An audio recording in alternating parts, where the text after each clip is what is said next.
రాయ్పూర్ లో జరిగిన second T20 చూశారుగా. భారత్ దూకుడు ముందు న్యూజిలాండ్ తేలిపోయింది. Kiwis wicket keeper Tim Seifert Suryakumar Yadav bat ను తీసుకుని పరీక్షగా చూడడం చూస్తుంటేనే అర్థమవుతుంది. ఈ ఇండియన్ బ్యాటర్లు పవర్ చూసి వాళ్ళు ఎంత ఆశ్చర్యపోతున్నారు. 200+ స్కోర్ చేసిన భారత్ దాన్ని 28 బంతులు మిగిలి ఉండగానే ఫినిష్ చేసేసింది. మరి ఇప్పుడు సిరీస్ నిర్ణయాత్మక దశకు చేరుకుంది. రేపు గువాహటీలో జరగబోయే మూడో మ్యాచ్ విశేషాలేంటో ఈ వీడియోలో చూద్దాం. మన ఛానల్ ఇంకా సబ్స్క్రైబ్ చేసుకోకపోతే వెంటనే సబ్స్క్రైబ్ చేసుకోండి. ఈ వీడియోని చివరి వరకు చూడండి. న్యూజిలాండ్ కెప్టెన్ మిచెల్ శాంట్నర్ ఒక మాట అన్నాడు. ఇండియా మీద గెలవాలంటే 200 లేదా 210 పరుగులు సరిపోవు. అవును, భారత్ బ్యాటింగ్ డెప్త్ చూస్తుంటే అది నిజమే అనిపిస్తుంది. అభిషేక్ శర్మ 2025 ఫామ్ ని కంటిన్యూ చేస్తున్నాడు. రింకు సింగ్ ఫినిషర్ గా తన ముద్ర వేస్తున్నాడు. ఇక సూర్యకుమార్ యాదవ్ 24 ఇన్నింగ్స్ల తర్వాత మళ్లీ తన ఫామ్ ను అందుకుని హాఫ్ సెంచరీ చేయడం టీమిండియాకు కొన్నంత బలం. ఈ జోరు చూస్తుంటే వరల్డ్ కప్ ముందు భారత్ ఒక అన్స్టాపబుల్ బ్యాటింగ్ మిషన్ లా కనిపిస్తుంది.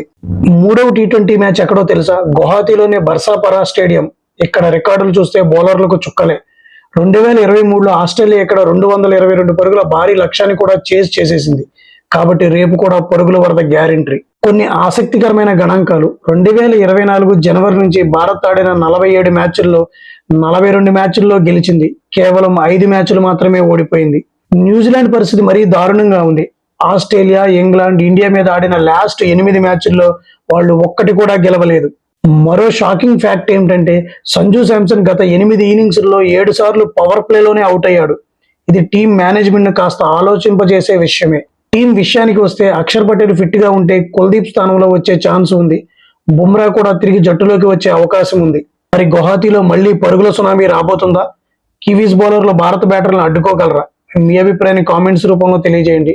శివన్ దూబే బౌలింగ్ వేరియేషన్స్ ఈసారి కూడా వర్కౌట్ అవుతాయో లేదో చూద్దాం. ఈ వీడియో నచ్చితే లైక్ చేయండి. మరిన్ని క్రికెట్ అప్డేట్స్ కోసం మన ఛానల్ ని సబ్స్క్రైబ్ చేసుకోండి. జై హింద్.